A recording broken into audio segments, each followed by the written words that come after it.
Los diodos emisores de luz. El uso creciente de pantallas digitales en calculadoras, relojes y en todas las formas de instrumentos ha contribuido a un gran interés sobre estructuras que emiten luz cuando se polarizan apropiadamente. Los dos tipos de uso común que realizan esta función son el diodo emisor de luz, o LED por sus siglas en inglés, y la pantalla de cristal líquido LCD por sus siglas en inglés. Eh, el LED es una familia de los diodos PN, ¿no? Los materiales PN que constituyen un material semiconductor. Pero estos, al aplicar un voltaje, lo que van a generar es una onda electromagnética de una frecuencia y con una longitud de onda. Y vamos a estudiar qué son estos dos parámetros y la importancia de poder conocerlos y manejarlos para los cálculos. Hoy en día, pues, hay muchísimas aplicaciones en el mundo entero, especialmente en China.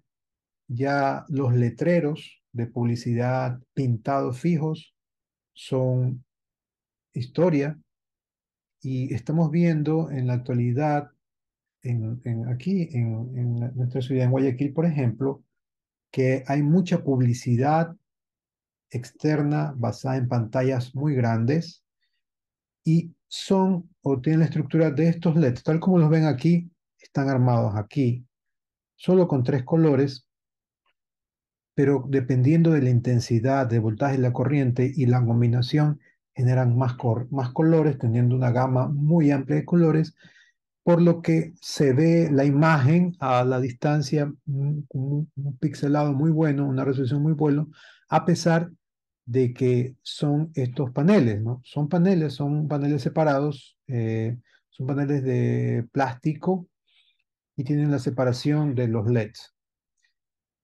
Nosotros, ya en la parte profesional, hemos instalado varios de estos paneles y vienen paneles de 1 metro por 1 metro. Con estos tres colores de LED funcionan a un voltaje, tienen fuentes de 12 voltios, pero un gran amperaje. Y el color más fuerte o la prueba final se hace cuando el color es blanco, ¿sí? Porque el blanco, o para generar el blanco, necesita de todos los colores, de toda la gama de colores. Entonces la potencia para generar en blanco es muy alta.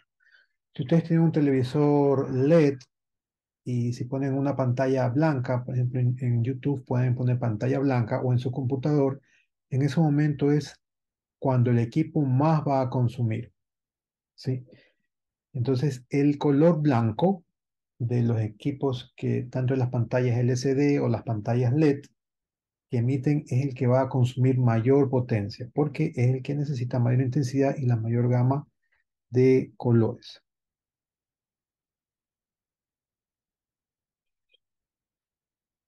Como su nombre lo implica, el diodo emisor de luz es un diodo que emite luz visible o invisible, ¿no? Pues eso es como se lo llama coloquialmente, luz visible o invisible. La luz visible es la que podemos notar con nuestros ojos, y la luz invisible es la que no podemos notar, es la infrarroja, la que solamente se emite y un receptor infrarrojo lo puede recibir y puede darle procesamiento a esa señal. En cualquier unión PN polarizada indirecta, se da dentro de la estructura y principalmente cerca de la unión de una recombinación de huecos y electrones. Es decir, en cualquier estructura vamos a tener esta generación de ondas electromagnéticas.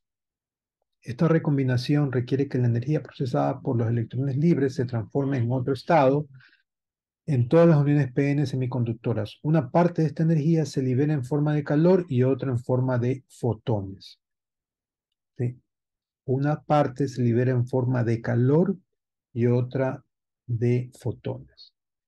En los diodos de silicio y germanio, el mayor porcentaje de energía convertida durante la recombinación en la unión se disipa en forma de calor dentro de la estructura, y la luz emitida es insignificante. Entonces, estos son los diodos que se utilizan para rectificar normalmente.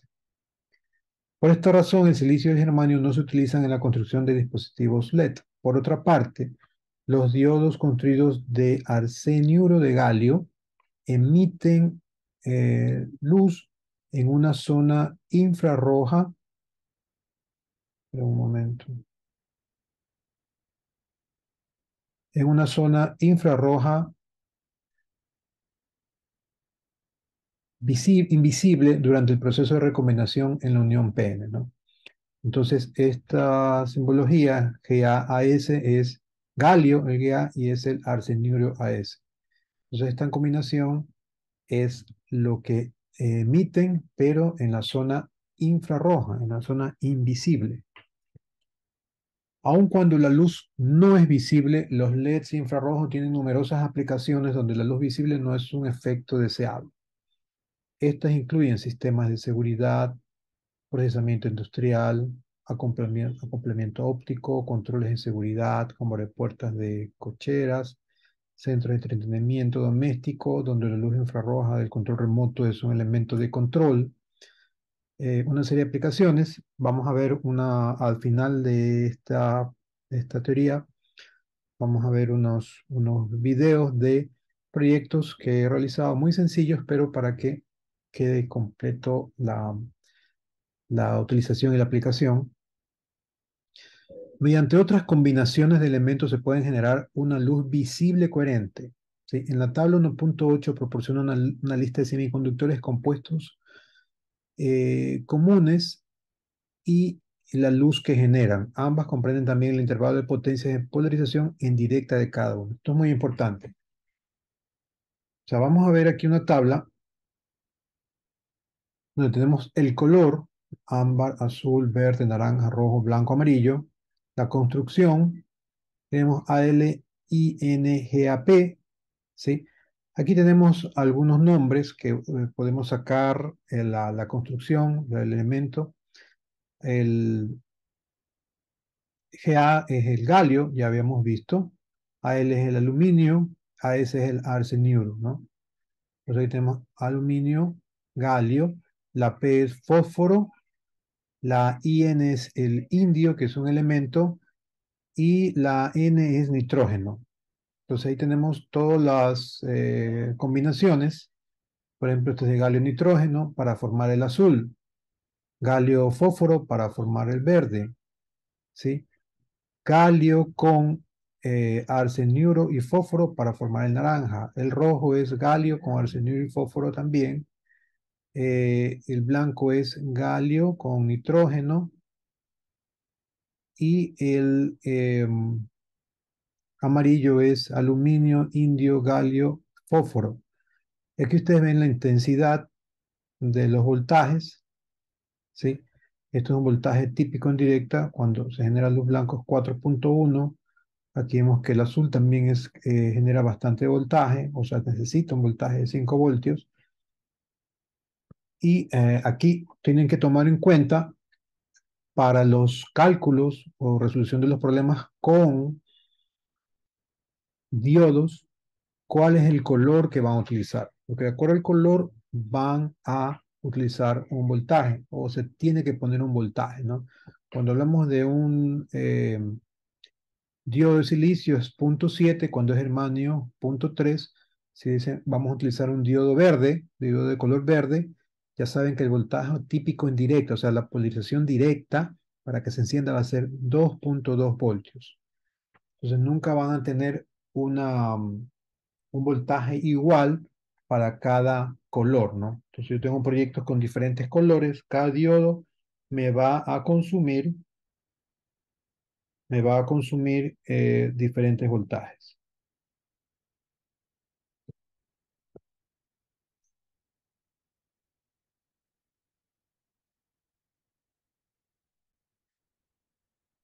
El espectro de la frecuencia de luz infrarroja se extiende desde los 100 terahercios, o sea, 10 a la 12, hasta 400 terahercios.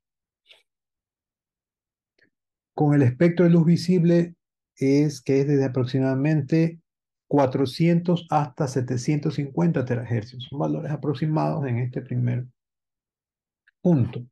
Entonces ahí tenemos dos rangos de luz visible. Toda la luz visible está en ese rango de frecuencia, de 400 a 750 terahercios, es lo que podemos ver, es la frecuencia que podemos ver. Y la que no podemos ver está desde 600 terahercios hasta 400 terahercios. Esa es una luz infrarroja. Es interesante señalar que la luz invisible tiene un espectro menor de frecuencia que la visible, ¿no? Nosotros podemos ver una frecuencia más alta, pero no podemos ver frecuencias bajas.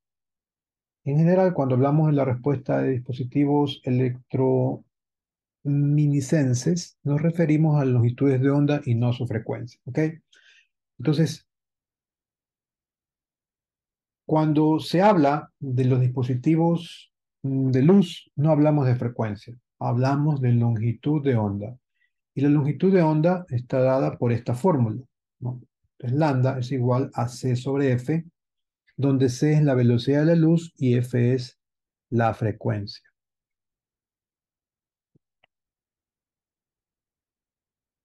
Esto normalmente, o la luz se trata, cuando se refiere a la luz, es en nanómetros, ¿no? O sea, 10 a la menos 9 metros. Normalmente en comunicaciones, por ejemplo, para adquirir o para escoger una fibra óptica para la comunicación, yo necesito saber cuál es la longitud de onda que puedo transmitir, cuál es el intervalo de longitud de onda que puedo transmitir para saber cuáles son mis límites de la velocidad de transmisión de datos. Entonces, C, vamos a asumir que es 3 por 10 a la 8 metros sobre segundos o 300.000 kilómetros sobre segundos. 10 a la 8 metros sobre segundos.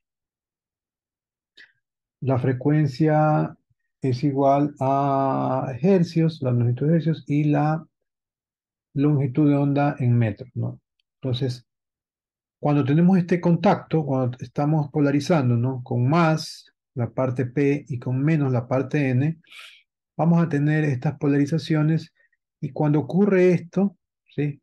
Tenemos un contacto metálico, se van a generar ondas electromagnéticas que van al exterior, que van al entorno, y esta es la luz emitida. La luz puede ser visible o invisible. En este es el caso de luz visible. Entonces, esta es la simbolización, ¿no? La corriente del diodo, voltaje de diodo, y el diodo, que es de luz, el LED, el diodo LED, se representa con estas dos flechitas, ¿sí? Que significan que emiten luz, ¿sí? Por la forma como salen las ondas, ¿no?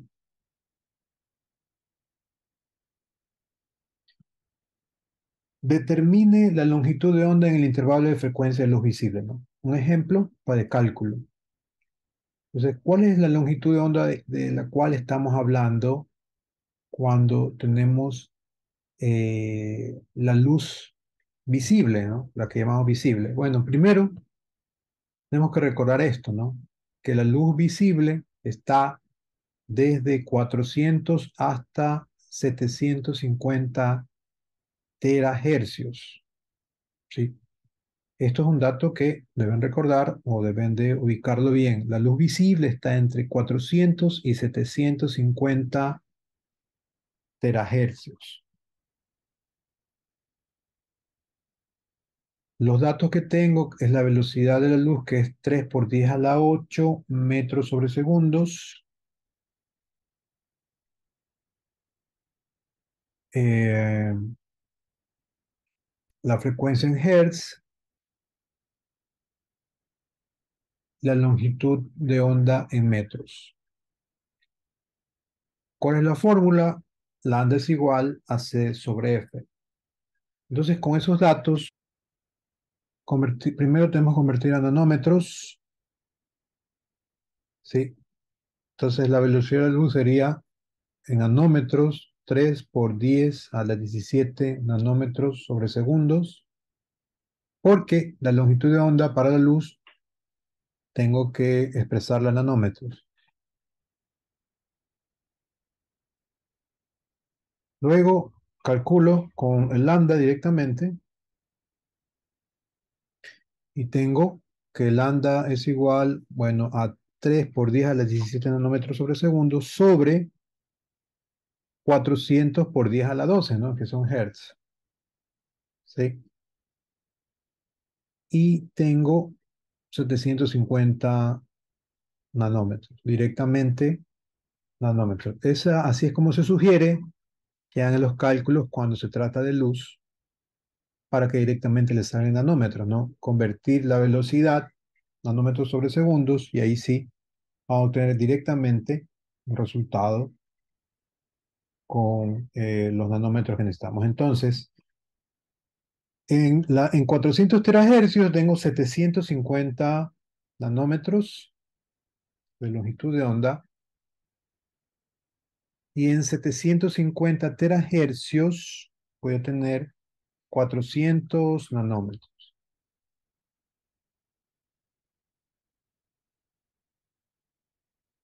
¿Eh? Listo. Entonces, estos son los resultados de la frecuencia visible. En muchos textos son más precisos y hablan desde 380 a 780 terahertz. ¿Sí? Entonces puede ser que esto por eso dice aproximadamente. Entonces tal vez es un poquito más grande el rango de luz o un poquito el rango de frecuencia.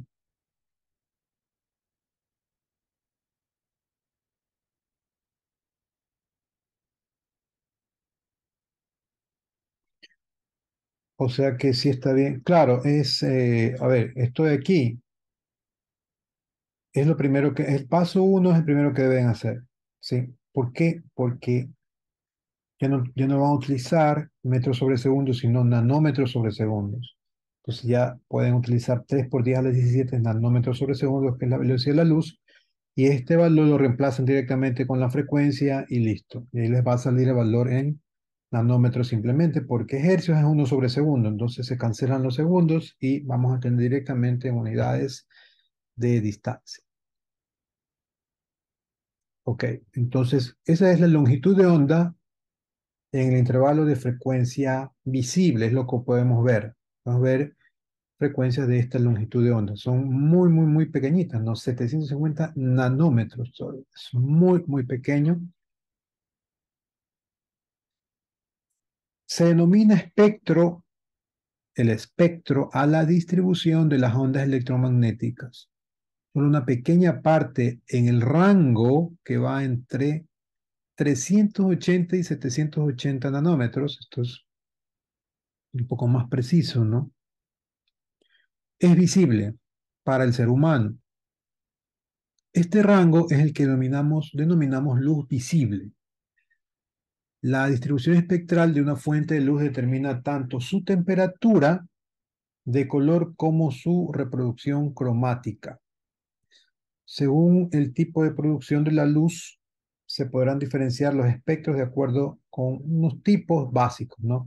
El espectro continuo y el espectro de rayas. El espectro continuo como la luz diurno o el proyector térmico, LEDs blancos, y el espectro de rayas que son descargas, lámparas de descarga de presión. Entonces, en esta figura pueden ver el espectro. Esto se llama espectro de colores. Y esta porción es la que podemos ver que son los colores. Esta es la expresión que nos dan en colores. Y esta de aquí es la longitud de onda, ¿no? No se expresa por frecuencia, sino por longitud de onda. Y aquí tenemos que V, la radiación UV y la infrarroja, ¿no? Aquí está desde 780 nanómetros hacia arriba. Entonces comenzamos con el azul, verde, amarillo y rojo. Así se comporta el espectro de colores. ¿Qué podemos ver?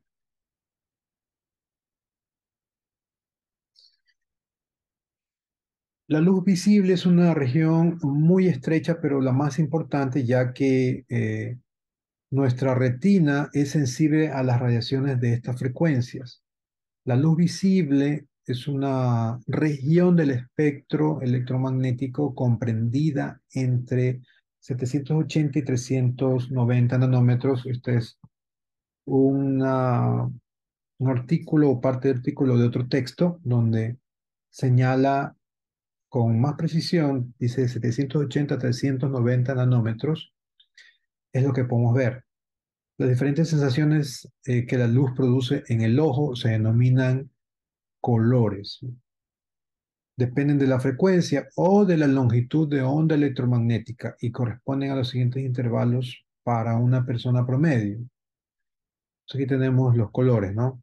Rojo va, todo está en terahertz de 384 a 482 terahertz y la longitud de onda 780 a 622, ¿no? Rojo en todas sus tonalidades, ¿no? Aquí tenemos 622, comienza por aquí el rojo y termina en 780. Es el color que tiene la longitud de onda más grande, ¿sí? 780. El violeta es el color que tiene la longitud de onda más pequeña, que va entre 455 y 390 nanómetros. Se ubica por aquí, ¿sí? Comienza violeta, pasa por las tonalidades del azul, luego verde, amarillo, naranja y rojo. Pues aquí tenemos longitud de onda más grande, longitud de onda más pequeña. Frecuencia. En cuanto a las frecuencias, estas son las frecuencias más altas, ¿no? Y acá están las frecuencias más bajas, porque es inversamente proporcional, ¿no? Mientras eh, más longitud de onda tengamos a tener, la frecuencia es más baja.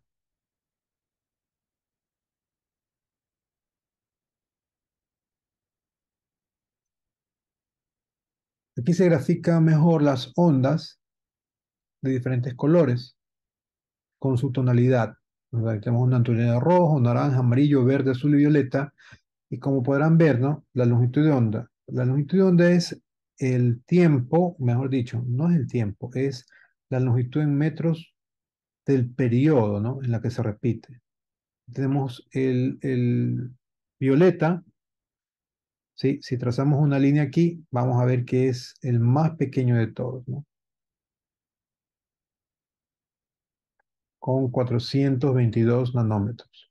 Y el rojo, 701 nanómetros.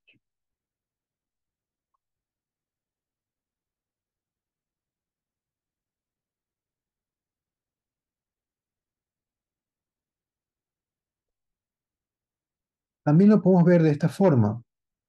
Esto también es como un espectro de luminosidad, ¿no? Luminosidad. Es lúmenes sobre vatios. Y tenemos, en cuanto a luminosidad, o sea, aquí tenemos el UV, aquí tenemos el infrarrojo. Aquí comienzan la longitud de onda en nanómetros, ¿verdad? La que más luminosidad tiene, ¿sí? Se encuentra en esta porción de aquí, es el verde. Luego comenzamos a subir con el azul, el verde, el amarillo, el ámbar, naranja y rojo. Esta es otra forma de ver la distribución de colores. Lúmenes sobre vatios sobre longitud de onda.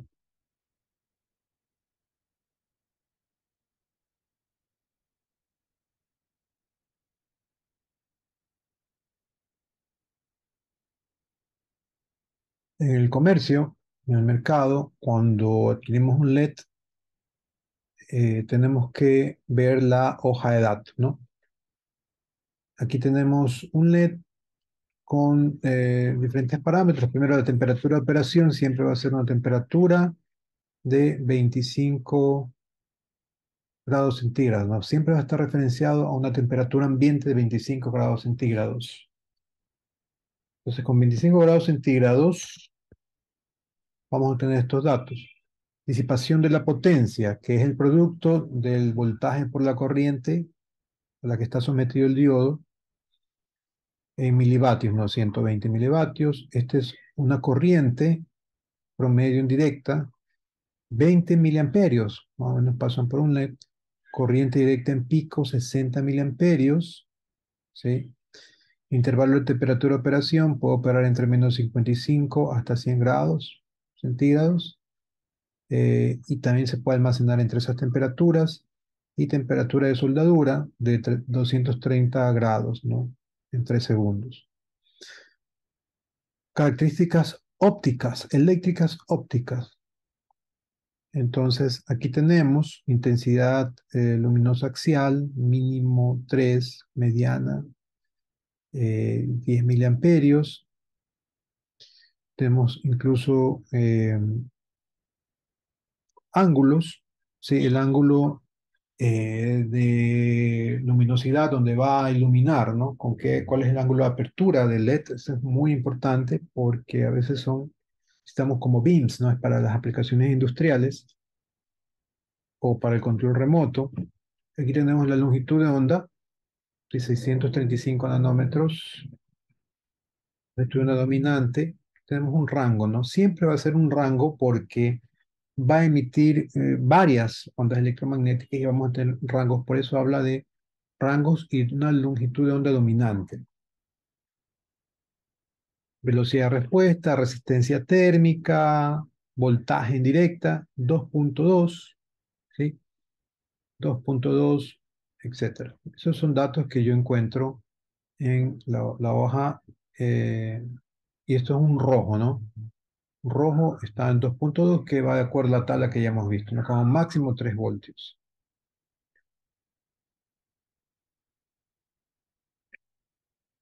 Estos son también las curvas que vienen en la hoja de datos del LED cuando compramos. Tienen un código, tiene algunos datos que ya hemos hablado, ¿no? La intensidad relativa, esto es adimensional, ¿sí? Es una relación que va hasta uno. Y aquí tenemos la longitud de onda con respecto o cómo se comporta con respecto a otros colores, ¿no? Rojo de alta eficiencia es este de aquí, rojo de arsenuro de galio, el amarillo, el verde a temperaturas de 25 grados centígrados. Los voltajes, la corriente directa, corriente versus voltaje, ¿no? Muy parecida al diodo convencional, esta curva. Aquí tenemos otra gráfica que habla sobre la luminosidad a 10 miliamperios, ¿no? Yo aquí lo que voy a tener es, mientras poco más de corriente, vamos a tener la luminosidad va a aumentar, ¿no? Eso sí es lógico. Se más intensa la luz. Ahí tenemos una eficiencia y aquí tenemos otro tipo de gráfico que también nos muestra la eficiencia y cómo se distribuye con los grados, ¿no? Esto es un patrón de radiación, así se llaman, patrón de radiación. Es una forma de cómo se irradia la potencia alrededor del LED, eso ya de luz, con los diferentes ángulos. Entonces, a 0 grados, pues tenemos que es el más potente. Y aquí tenemos dos formas de graficarlo, ¿no?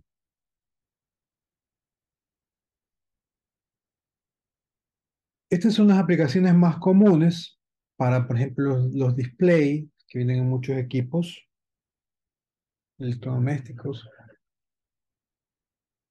El LED se mencionan todas las dimensiones y aquí el número de pines que tiene, ¿no? Las patillas que se llaman para conectarlo en la placa. Y aquí está los controles de la computadora, ¿no? que 4 hay que aterrizarlo, el 2 hay que aterrizarlo, y esto, para formar este 5 tengo que enviar estas señales, ¿no? 5 voltios al 7, 5 voltios al 2, 5 voltios al 1, etcétera. Esto viene en una configuración map. Vamos a ver este video donde enseñan la aplicación. Eso es un proyecto que hice de un dispensador inteligente que detecta la temperatura por medio de LEDs. Eso es infrarrojo de la mano y detecta la presencia y hace actuar una bomba, ¿no? A ver, para que vean esta aplicación. De este diagrama de bloques, un sensor de proximidad, un controlador, un actuador para la bomba y un display LED que nos va a permitir la desinfección. Podemos colocar uno de entrada, uno de salida, uno en cada área para calcular el aforo. Entonces vamos a hablar del controlador, está basado en un Arduino Nano con estas características. El sensor de proximidad está basado en un diodo emisor y fototransmisor. Este es el diagrama electrónico.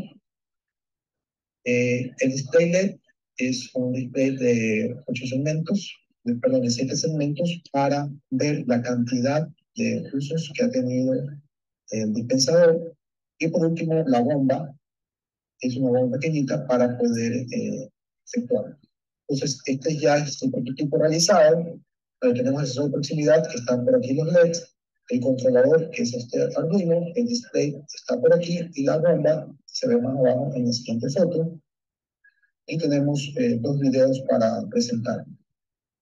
Entonces, este video presenta la, el código y el puerto.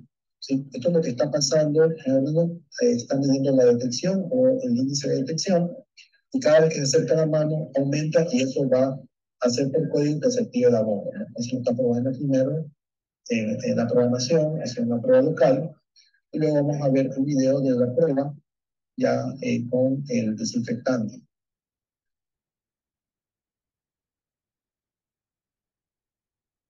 Tenemos el siguiente video,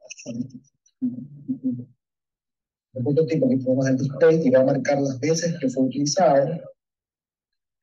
Aquí tenemos la bomba, se puede ver la bomba, y se acerca, aquí tenemos un recipiente pues, para que no se moje en las pruebas, y tenemos un plotter también para que indique el grado de proximidad y cada vez que se va a accionar la bomba. Ese es el código del Arduino.